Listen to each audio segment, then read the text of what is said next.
Looks like we're live on Facebook and TikTok. Welcome, guys. Welcome, welcome, welcome. So, today we're going to talk about 5 things that you can do to make your day happier and more productive. So, I'm going to go through 5 different things. These are all things that I've used in my own personal life. And if this is your first time joining me, my name is Tina. I'm a happiness coach and I help business owners deal with the roller coaster of emotions that comes along with running a business. So, now, I deal with a trauma informed change management approach, and so I will provide personal examples as well as professional examples of things that you can do to help improve your happiness and therefore improve the happiness of your team as well. So, number one, this one is going to seem really simple, um, and you might be like, Tina, come on. Can't just decide to be happy. So that is step number one is one, we have to decide that we're going to be happy today, no matter what, that we will be happy. And it's the saying, people are as happy as they make up their minds to be. Now, that can be really challenging when you're going through difficult times, when you're going through periods of sadness or grief or loss or heartache, anger, frustration, fear, anxiety, any of those, depression, any of those kind of really heavy emotions. It can be challenging to say, okay, well, I'm just going to decide to be happy. It's like, well, what does that mean? Um, what it means is, for me, is I'm going to, it's making a decision to do things that actually make me happy, and to avoid the things that don't make me happy. Not avoid, but minimize the things that aggravate or irritate my soul. So reducing the friction in some ways. Now, we can't obviously reduce all of the friction, so if we can't change the circumstances, then we can change our perception, our perspective about the situation. And so sometimes we have to do things that drive us crazy, things that irritate us, things that get under our skin and make us want to shave our heads with a cheese grater, kind of thing, right? So, what we have to do is we have to find a different way to look at the situation so that we can change our perspective. And when we can change our perspective about it, like one of the things that I will do sometimes when I feel like a situation is completely the worst thing that could happen. And what I will do is I will look at that situation and I'll think to myself, okay, so if this absolute worst thing happened, what is it that, what could possibly happen in the future that would make me look at that situation and see that as something that was one of the best things that could have happened. And so, what that does is it starts future pacing of how can I turn this negative situation into something positive, into something that actually benefits me. So, while we can't control sometimes the shitty things that happen to us in life, what we can control is what is it that would make this a better thing for us? What is it that I could, if somebody's giving me lemons, what can I do with these lemons, these sour fruit that are so bitter? What can I do to actually turn this into a positive situation? What can I do? I could make lemonade. I can make lemon curd. I can make lemon pies. I can make lemon cake. There's all kinds of different things. I can make a lemon scented household cleaner, whatever it is, right? So we can choose to look at something and go, this is the worst thing that's happened, and maybe that's 100% true. And it even if it is what is it that we are going to do to actually take five lemons and glue five together. Hey, there you go. You've got an art sculpture then. So, yes, you can choose to be happy. You can choose, how am I going to look at this situation? What in the future would make me look back on this moment today and look at this and say, wow, I am so glad it happened that way instead of a different way, right? So that is one of the things. So, number one, decide that we're going to be happy. Number two is, do not try to actively make yourself happy. Huh? Tina, didn't you just say we're going to be happy? um, so, yeah, and lemons go good with like tequila, or if you just want to have like a sour face contest, that can actually make you happy. That can be pretty fun, right? So, biting into the lemon and making silly faces. There you go. There's something fun that you can do with lemons. All right, so number two, don't try to make yourself happy. What I mean by that is, don't focus on controlling the things of like, oh, but I can't have the thing that will make me happy. So, you get upset about that and then you start focusing on that. What I do focus on, instead of what is it that's going to make me happy? Most of the time, we as humans, we know very clearly the things that definitely do not make us happy. Like maybe having to talk to, a relative, or having to talk to that person at work that you don't really enjoy.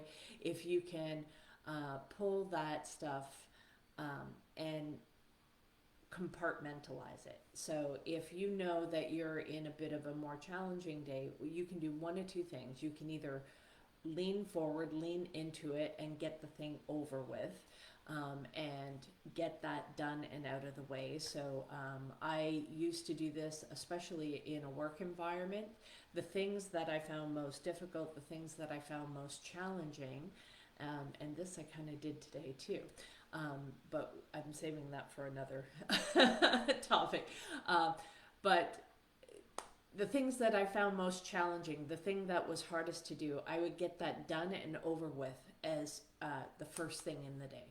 And I would get that out of the way so that now I have my time free to be able to focus on the things I actually enjoy more in the day. So it's doing the hard stuff first, right? So getting that out of the way, because if not, if I focus on doing the things that I enjoy doing in the day in my work, then what'll happen is I'll get consumed, I'll get focused on that kind of stuff, and then come the end of the day, there's usually not enough time for me to do that thing that was hard, and I'll tend to avoid it, and then I'll put it off for another day. And then that leads to more unhappiness, because now you still have that task that you weren't wanting to do, and now that's stuck, and you have to think about that again the next day. Whereas if you get the thing that you're not wanting to deal with out of the way first thing, then you don't have to carry the thought with you of, oh, I still have to do that thing that I don't like doing. So what I do is I focus on definitely controlling the things that make me unhappy. So in the case of, the thought of having to not only do a task that I don't really enjoy doing that much and doing that today, to carrying that over, and now instead of just dealing with that for one day, I now have to deal with that for 2 days, right? So focusing on controlling the things that I know will definitely make me unhappy. So I focus on that and focus on managing those kind of things. So this leads into point number 3, which is dismissing the negative thoughts. So what I find is, so just like in step number 1, where I decide that I am going to be happy, I will decide that one of the things that's going to make me happy is I'm going to focus today, right? So choosing to do that. So when I have negative thoughts coming through in my mind of saying to myself, I am not going to think about that right now, because the negative thoughts keep coming, right? So if you're anything like me, I deal with battling negative thoughts, whether they're depression, whether they're anxiety. Sometimes they get even very dark into suicidal thoughts, and I have to really actively battle against that. And I have to tell that part of my brain that I'm not going to listen to you today. We're not talking about this. We have other things that we're going to do.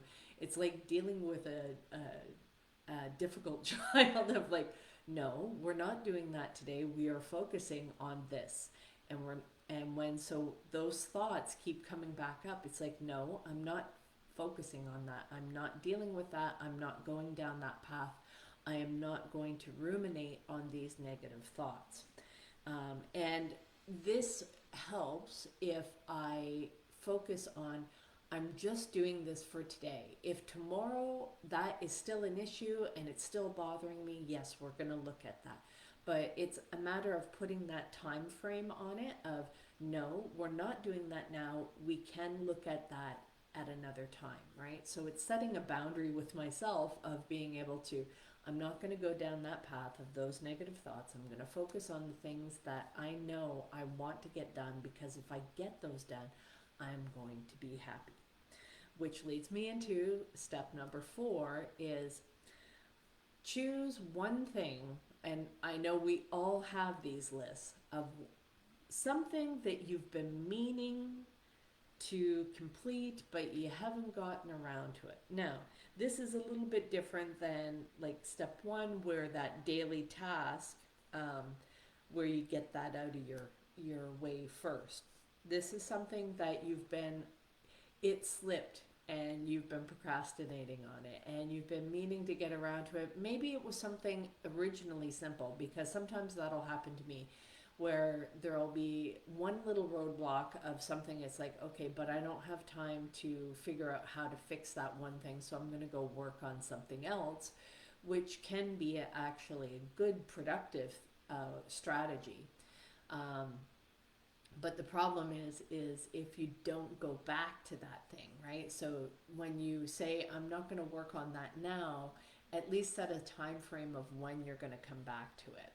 And I'm terrible at that piece, so I need to get better at that. So thank you for the love and peace. I appreciate you.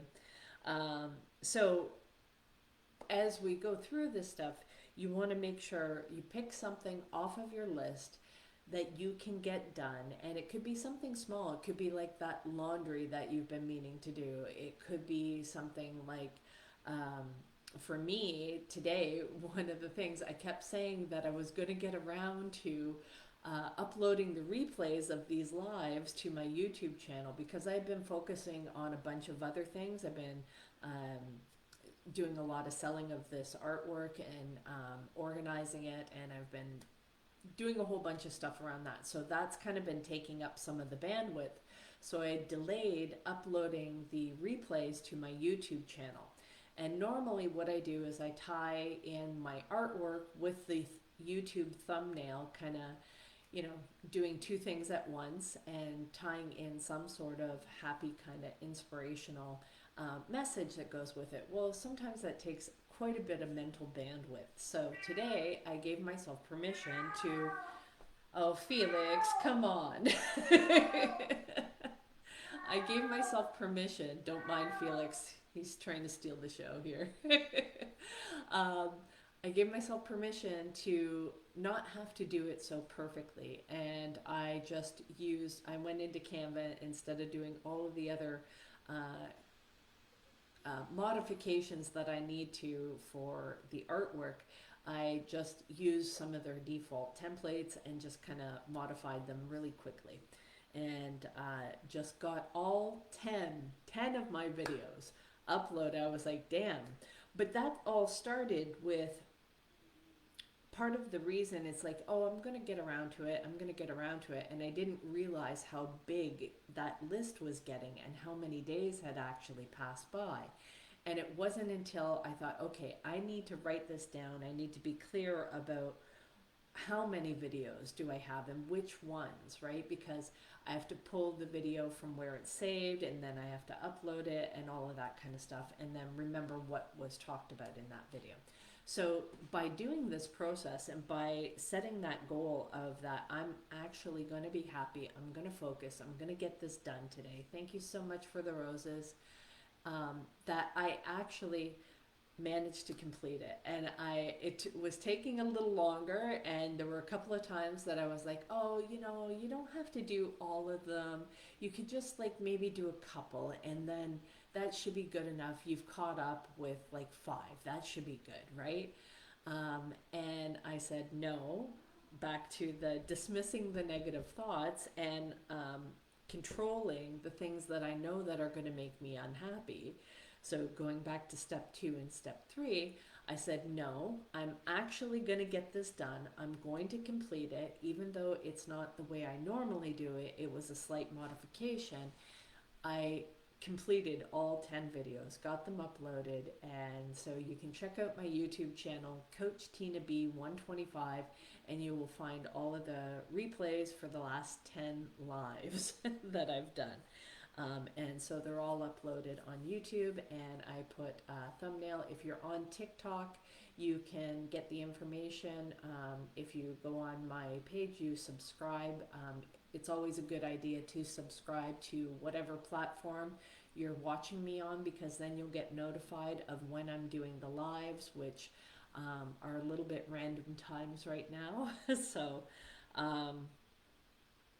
yeah, so complete that task, get it done, get it off of your list. I know I felt amazing, I felt happy, and I felt extremely productive because I got all of that done rapid fire, and I just did one after the other and got them completed, and I was like, yeah, 10 videos, that's awesome.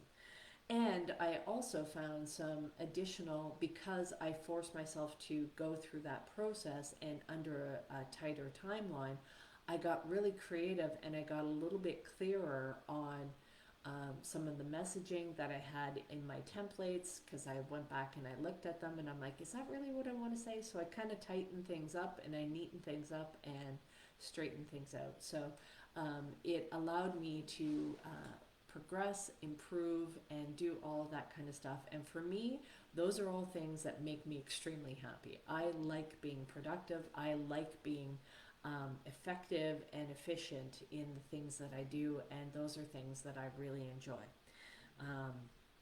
So number 5, and the 5th thing that you can do that'll make your day happier and that will allow you to be more productive is accept yourself and enjoy the way that you do things, right? So if you're maybe like me, I get extremely critical of myself, of like, I'm not doing things the right way. I, side on that perfectionism side. Oh, it needs to be done like this, or it needs to be done like that. And it's like, no, it just needs to be done. And that has always been something that I have struggled with. It's been a challenge, you know, and I think that part of it was some conditioning from the past, not only from my childhood, that kind of stuff can come up, but it was reinforced in work environments where I had a manager that it was always like, oh, there's never time to do it right, but there's always time to do it over. And so he was very much get it right the first time kind of guy. And I like that kind of approach, but at the same time, we have to be aware of being able to actually get it done, right? So finding that balance of where is that middle ground of where this is good that we've gotten it completed, and it is good that we've been able to finish this, but did we wait too long? Are we trying to be too perfect about it? So accept the little quirks and the weird ways that you do things. So I know for myself, I tend to jump around a little bit, and I'm okay with that. It allows me to function in the way that I need to function. So because I also work from home, it's easy to jump from thing to thing, but being able to get them all completed. So it's like um, I will. I got up to, so here's an example of one thing. So I got up to make a coffee, and I was taking a break and I had to use the washroom. So while the coffee's brewing, I go to the washroom and I'm reducing my lag time. So it's not like I'm just standing there waiting for the coffee to brew. I am, doing something else while I'm doing that. So I'm multitasking quite a bit. And then I realized, I'm like, okay, there was something else that I wanted to do. And I was like, oh, okay, you know what? And I randomly, out of the blue, decided to make a batch of Rice Krispie treats. So I know I made that, but it was one of the things that actually made me happy. Got that all cleaned up, and then carried on with my work stuff. So it was enough of a distraction, enough of a different task that allowed me to come back to the thing that I was catching up with the YouTube videos and getting those uploaded, which sometimes can be a little bit more of a tedious admin task. So allowing myself that little Rice Krispie baking treat sidetrack allowed me to come back refreshed, and I could complete the task that I was doing. So I accepted myself in that process and allowed myself my weird little quirks on how I actually do this, and appreciated how I did this stuff. So uh, I love how I did today, because I also, when went to make my lunch, I also went out on the back deck to get a little bit of sun, and I realized, oh, there were some paintings that I wanted to spray the gloss coat on. And so I had them out there, and I did a little bit of sanding, did a little bit of stuff. So kind of bouncing from thing to thing, and it's probably an ADHD thing. I'm not sure. I haven't been diagnosed, but if it walks like a duck and quacks like a duck, it's probably a duck. So, um, either way, I was happy with the way that I operated today. I was happy with the way I got things done and the way that I was able to focus.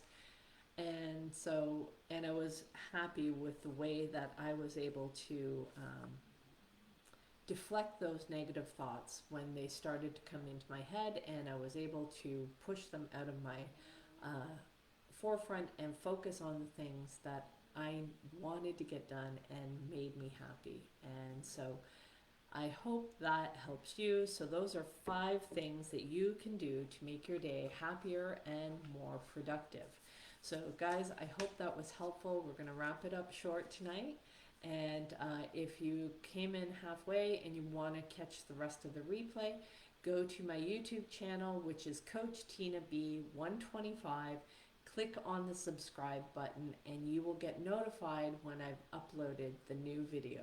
And let me know if you actually like the new thumbnails better, because I might look at segregating the art from the coaching, and I was trying to do everything together, and maybe it's more effective to do them a little bit separate, because they are very important pieces for me, and I want to keep both of them, because I really love creating this kind of art. It is part of my art therapy, and is part of bringing more happiness into my life. So that being said, this can build up very, very quickly. And I've recently sold over, I'd probably say 70 or so paintings. I've got it all listed on a spreadsheet, so I've got to figure out how many I've sold so far. But I'm really excited that people like my art and they purchased my art.